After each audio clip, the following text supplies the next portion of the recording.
अस्सलाम वालेकुम। कल हमने जो है वो डाटा टाइप्स पढ़ी थी। आज जो नेक्स्ट हमारा टॉपिक है ये है describe field name, data types and description properties. तो फील्ड नेम क्या होती है? Is the mean of name of column, ठीक है, कि जिसमें आप ये हमने कल भी पढ़ा था कि आप जब भी डिज़ाइन व्यू में आप एंटर करते हैं तो तीन चीज़ें आप एंटर करते हैं। एक फील्ड नेम होता है, एक उसकी डाटा टाइप होती है, एंड थर्ड जो है वो डिस्क्रिप्शन होती है, ठीक है।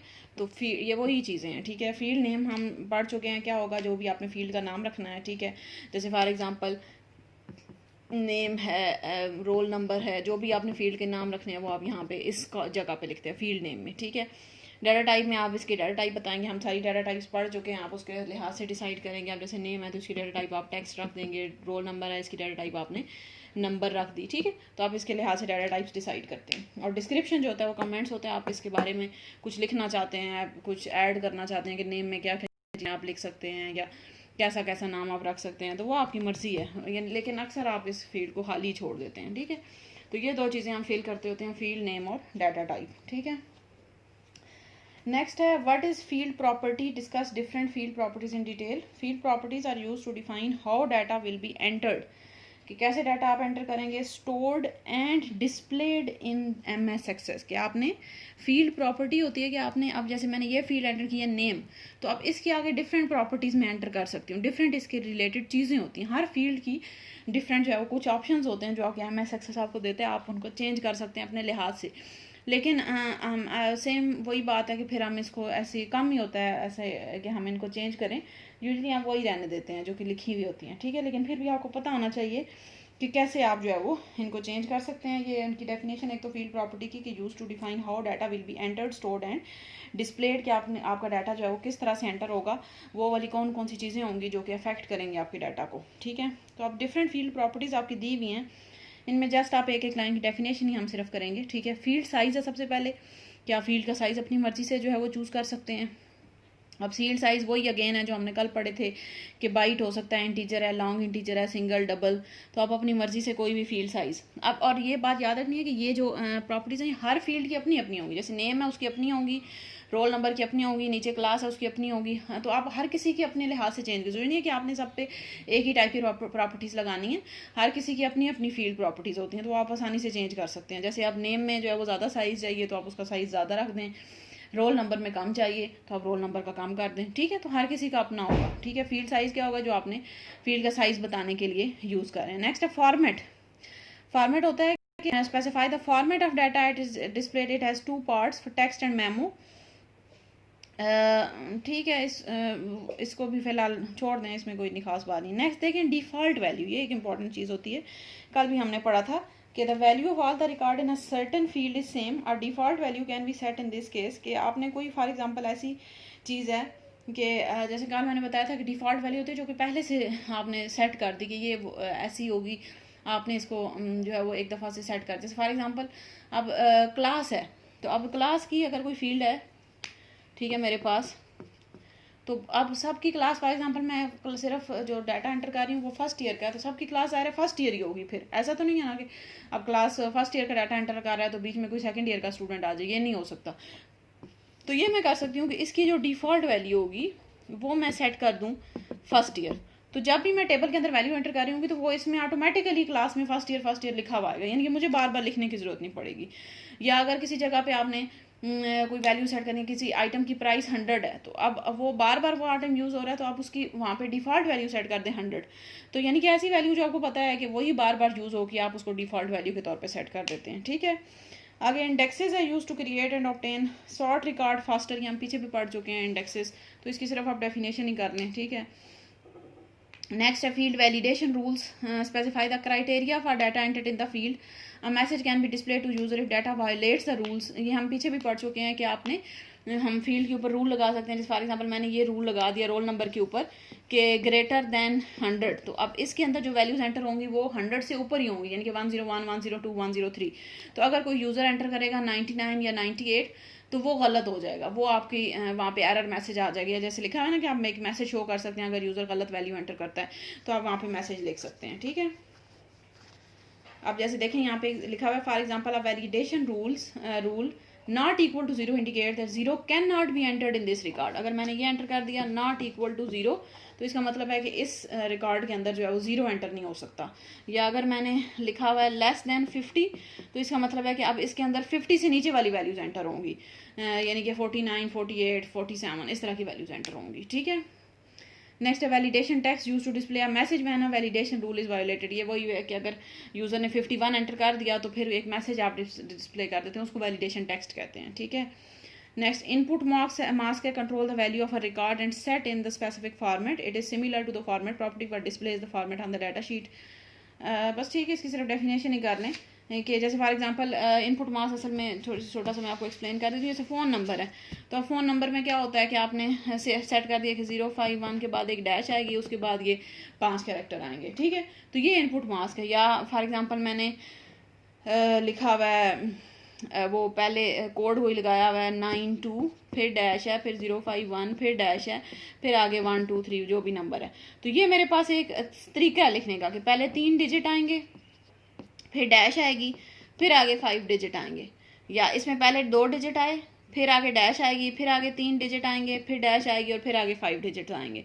तो ये जो लिखने का तरीका होता है, आप स्पेसिफिक एक फॉर्मेट सेट कर देते हैं, इसको इनपुट मास्क कहते हैं। ठीक है, तो it is similar to the format property but display the format on the data sheet before the data is entered. जब जैसे अब इन्होंने लिखा हुआ है phone number field can be formatted with the input mask to accept the 10 digits as. अब bracket के अंदर इन्होंने 555 लिखा, फिर आगे 1 2 3 डैश 4 5 6 7, तो ये भी एक तरह का इनपुट मास्क है। ठीक है, तो इस तरह से आप डिफरेंट टाइप के जो है वो इनपुट मास्क बना सकते हैं। ठीक है, नेक्स्ट है caption properties use to display a label to the field. कि अगर आपने टेबल का कोई इसका कोई लेबल लगाना है, जैसे रोल नंबर है, आप इसको आप कहते हैं कि रजिस्ट्रेशन नंबर भी यही है, रोल नंबर भी यही है, तो इसका मैं नाम रोल नंबर रख दूंगी। लेबल जो है वो रजिस्ट्रेशन, यानी कि दोनों बिल्कुल सेम चीज़ें हैं, लेबल और जो नेम होता है वो सेम चीज़ें हैं, लेकिन आप जो है वो डिफरेंट ऑप्शन के तौर पर यूज़ कर सकते हैं। Next required property specifies whether the field is mandatory और नॉट। तो अगर मैं ये चाहती हूँ कि फॉर एग्जाम्पल यहाँ पे कोई एक फील्ड है, फॉर एग्जांपल एक फील्ड है फर्स्ट नेम, एक फील्ड है लास्ट नेम। ठीक है, तो मैं कहती हूँ कि फर्स्ट नेम इंपॉर्टेंट है, ये सब लोग एंटर करेंगे ही करेंगे, लेकिन लास्ट नेम ज़रूरी नहीं है कि कोई एंटर करे। तो लास्ट नेम को मैं कह दूंगी रिक्वायर्ड वाली प्रॉपर्टी में मैं जाके इसको सेट कर दूंगी नो, यानी कि ये रिक्वायर्ड नहीं है, इंपॉर्टेंट नहीं है ये। तो अब अगर कोई बंदा जो है वो फर्स्ट नेम के अंदर वैल्यू एंटर नहीं करेगा, जिसमें मैंने रिक्वायर्ड में येस कहा हुआ है, तो वो अगर कोई बंदा उसके अंदर वैल्यू एंटर नहीं करेगा तो वो एरर आएगा, वो वहीं आपको आगे जाने ही नहीं देगा। लेकिन अगर लास्ट नेम के अंदर अब इसको मैंने कहा है कि ये रिक्वायर्ड नहीं है, तो फिर अगर इसके अंदर कोई बंदा एंटर नहीं करता तो वो इतना मसला नहीं होगा, क्योंकि वो मैंने उसको जो है वो नॉट रिक्वायर्ड कहा हुआ है। ठीक है, तो ये कुछ प्रॉपर्टीज़ हैं, इतनी इंपॉर्टेंट नहीं है ये चीज़ें, लेकिन आपको पता होनी चाहिए जब आप प्रैक्टिकल करेंगे या MS एक्सेस के अंदर आप बनाएंगे ये डाटाबेस, तो आपको ये चीज़ें जो है वो पता होंगी तो आप बना सकते हैं। ठीक है, तो ये कुछ जो है वो प्रॉपर्टीज़ हैं, आप सिर्फ इनकी नाम याद कर लें और छोटी छोटी एक एक लाइन की डेफिनेशन, या आपको जस्ट डेफिनेशन याद ना भी करें तो आपको पता होना चाहिए कि ये है क्या। जैसे इनपुट मास्क, तो आपको पता होना चाहिए कि क्या है, कि आपको एक फॉर्मेट स्पेसिफाई कर दिया, जैसे फ़ोन नंबर हो गया, एड्रेस हो गया, ऐसी चीज़ें उनका फॉर्मेट स्पेसिफाई करने के लिए है। फील्ड साइज़ है तो वो साइज़ बताएगा फील्ड का। डिफ़ॉल्ट वैल्यू क्या होगी, जिसमें आपने सेट कर दिया क्योंकि ऐसी वैल्यू जो आपको पता यही रहेगी, तो आप उसकी वो डिफ़ॉल्ट वैल्यू में डाल देंगे। ठीक है, तो ये हमारे पास जो प्रॉपर्टीज़ हैं। नेक्स्ट आगे आपके ये जो टेबल से बने हुए इनको बेशक रहने दें। Which type of format can be applied, तो इनको बेशक रहने दें, कोई इतनी खास चीज़ नहीं है। ठीक है, नेक्स्ट आपका टॉपिक है डिफाइन प्राइमरी की। What is the procedure of applying primary की इन MS एक्सेस। अच्छा जी, प्राइमरी की आपके पास क्या होती है, ये हम पीछे पढ़ चुके हैं। ठीक है, आपकी डेफिनेशन तो इसकी वही रहेगी, और आगे जो इसका प्रोसीजर है इसको फिलहाल आप स्किप कर दें। ठीक है, यानी कि ये टॉपिक भी आप रहने दें। आप प्राइमरी की डेफिनेशन जो है वो आपने पीछे पढ़ी हुई है, तो ये वही डेफिनेशन है कि attribute a combination of attribute that uniquely identifies a row record in a relation is called primary key. ठीक है, वही डेफिनेशन है। आगे what is the procedure for creating a table using wizard, इसको भी स्किप कर दें। ठीक है, प्रोसीजर है। आगे procedure for creating table by entering data, इसको भी स्किप कर दें। Different methods of modifying a table, इनको भी रहने दें। आगे freezing, hiding column, procedure for finding data, procedure for replacing data, ये इसको भी स्किप कर दें, आपका जो टॉपिक है। नेक्स्ट है use of spell check and auto correct option, इनको भी स्किप कर देना है। नेक्स्ट है रिलेशनशिप। रिलेशनशिप आपको पता होता क्या है, डेफिनेशन है सबसे पहले, वो आप डेफिनेशन हम पीछे पढ़ चुके हैं, इस वजह से ये आगे तो रिलेशनशिप बनाने का तरीका लिखा है तो तरीका तो हम वैसे भी नहीं कर रहे, तो डेफिनेशन हम पीछे भी पढ़ चुके हैं कि relation is a logical connection between different tables. यही होता है ना कि रिलेशन क्या होता है, रिलेशनशिप हम पीछे पढ़ चुके हैं, 1 to 1, 1 to many, many to many, ये वही रिलेशनशिप है। ठीक है, कि आपने दो टेबल के बीच में आप कनेक्शन बनाते हैं, ये टेबल आपस में किस तरह से कनेक्टेड होंगे, तो वो रिलेशनशिप होता है। ठीक है, नेक्स्ट है कॉन्सेप्ट ऑफ रेफरेंशियल इंटेग्रिटी। ये भी हम पढ़ चुके हैं कि referential integrity means that user can not enter a value in a foreign key field that does not have a corresponding value in the primary. ये हमने इसमें मेरे ख्याल से चैप्टर नंबर 4 के स्टार्ट में हमने पढ़ा था, रेफरेंशियल इंटेग्रिटी और एंटिटी इंटेग्रिटी, तो ये वही चीज़ है। ठीक है, तो मैंने आपको बताया था ये जो 3 चैप्टर हैं ये उन्हीं के ऊपर बेस कर रहे हैं जो हम पीछे चीज़ें पढ़ चुके हैं, सिर्फ यहाँ पे उनको बनाने के तरीके या प्रोसीजर बताए गए हैं। तो डेफिनेशन तो हम पीछे भी सारी पढ़ चुके हैं। ठीक है, कुछ जो नई चीज़ें हैं वो हम साथ साथ जो है वो कवर कर रहे हैं। ठीक है, रेफरेंशियल इंटेग्रिटी की डेफिनेशन वही है, बेशक इसको अंडरलाइन कर लें, आपको पता होना चाहिए।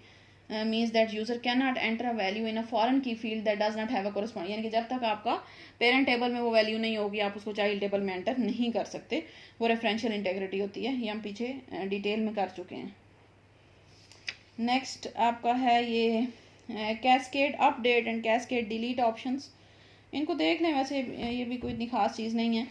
The cascade update related field means that if the value of the primary key field of any record is change in the parent table, MS Access automatically updates the corresponding value to the new, यानी कि जितने भी अगर आप, ये वही है यानी कि रेफरेंशियल इंटेग्रिटी से ही रिलेटेड है कैस्केड अपडेट और कैस्केड डिलीट, कि अगर कैस्केड का मतलब होता है कि वो उसके साथ रिलेटेड है। अब ये जो जितने भी पेरेंट टेबल होंगे, पेरेंट टेबल है फॉर एग्जांपल ये हमारे पास, ठीक है, और आगे इसके ये हमने 2 चाइल्ड टेबल बना दिए, तो ये इसके साथ रिलेटेड होंगे। अब पेरेंट टेबल में मेरे पास कोई फॉर एग्जांपल की है 1 2, ठीक है, ये मेरे पास कीज़ हैं, तो यहाँ पे जब भी फॉर एग्जांपल मैं यहाँ से 1 को अपडेट करके 3 कर देती हूँ, तो जहाँ जहाँ पे भी यहाँ पे 1 होगा वो ऑटोमेटिकली 3 हो जाएगा। इसको कैस्केड अपडेट कहते हैं। अपडेट का मतलब है कि ऑटोमेटिकली अपडेट हो जाएगा। अगर पेरेंट में मैं अपडेट करूँगी ऑटोमेटिकली चाइल्ड में अपडेट हो जाएगा। ठीक है, इसी तरह अगर पेरेंट से मैं डिलीट करूँगी, जो फॉर एग्जांपल मेरे पास यहाँ पे 2 लिखा हुआ था, अगर मैं पेरेंट से 2 डिलीट कर दिया तो जहाँ जहाँ पे भी 2 होगा वो ऑटोमेटिकली डिलीट हो जाएगा, तो ये कैस्केड डिलीट होता है। ठीक है, तो यानी कि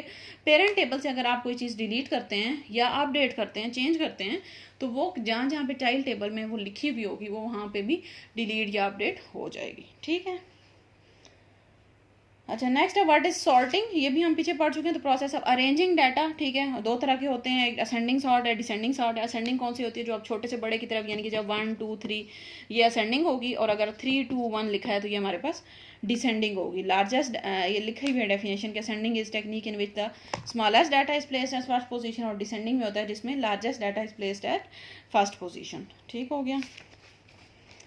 नेक्स्ट है आपके पास व्हाट इज़ फिल्टर, इसकी डेफिनेशन आप देख लें क्योंकि हमने पीछे नहीं पढ़ा हुआ। फिल्टर क्या होता है, is use to extract the record that match a set of criteria. Filter आपके पास क्या होता है कि अगर आपने फॉर एग्जांपल, ये असल में जो है वो क्यूरी से रिलेटेड है कि फ़िल्टर हम लगाते होते हैं। फॉर एग्जांपल मेरे पास एक टेबल बना हुआ है, ठीक है,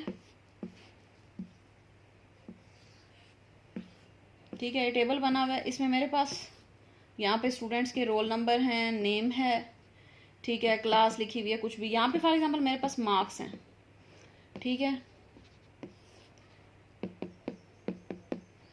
600 500 201, ठीक है, ये मार्क्स है मेरे पास। तो ये जो फिल्टर का ऑप्शन होता है MS Access के अंदर, इसका मतलब है, यानी इसकी डेफिनेशन देखें, extract the records that match a set of criteria, यानी कि ऐसे रिकॉर्ड जो कि स्पेसिफिक क्राइटेरिया को मैच कर रहे होंगे उसको हम कहेंगे, उसको हम वहाँ से निकाल लें। फॉर एग्जांपल मैंने फ़िल्टर लगा दिया कि मार्क्स ग्रेटर देन या for example marks equal to 201, अब ये मेरे पास फ़िल्टर है, ये क्राइटेरिया है। तो मेरे पास जब मैं रिजल्ट आएगा उसमें सिर्फ ये 3rd वाला रिकॉर्ड आएगा जिसमें ये मार्क्स जो है वो 201 है। ठीक हो गया। या अगर मैं लगाती हूँ मार्क्स ग्रेटर देन 300, अब ये फिल्टर लगाया तो इसमें मेरे पास 1 और 2 वाले आएंगे, ठीक है, जिसमें 600 और 500, यानी कि ये क्यूरी से रिलेटेड चीज़ है जो हमने कल जब 5th चैप्टर में हमने पढ़ा था। ठीक है, तो ये क्यूरी से रिलेटेड हमारे पास एक ऑप्शन होता है जिसमें आप लगाते हैं फ़िल्टर लगाते हैं। ठीक हो गया। अब फिल्टर के भी यहाँ पे डिफरेंट ऑप्शन है, फिल्टर बाय सिलेक्शन है और फिल्टर बाय फॉर्म, इनको फिलहाल जो है वो स्किप कर दें, कोई इतनी ख़ास चीज़ नहीं है, ठीक है। तो फ़िलहाल सिर्फ आपको इसकी डेफिनेशन पता होनी चाहिए, जितनी भी चीज़ें हमने पढ़ी हैं इनकी जो है वो डेफिनेशन और या जो चीज़ें मैंने आपको बताई हैं फ़िलहाल सिर्फ आप वही करेंगे प्रोसीजर, या ये चीज़ें हम तब करेंगे जब हम इंशाल्लाह इनको प्रैक्टिकली जो है वो परफॉर्म करेंगे MS एक्सेस के ऊपर, ठीक है। नेक्स्ट आपका क्यूरी वाला टॉपिक स्टार्ट हो रहा है, इसको हम फिर कल से करते हैं। इसमें भी आपके ऐसी ही चीज़ें हैं, प्रोसीजर्स वगैरह हैं, जो करने वाली चीज़ें वो हम कर लेंगे, बाकी जो प्रोसीजर्स हैं उनको हम स्किप कर देंगे, ठीक है जी। ठीक है, फिर नेक्स्ट हम क्यूरी कल से स्टार्ट करते हैं। Thank you.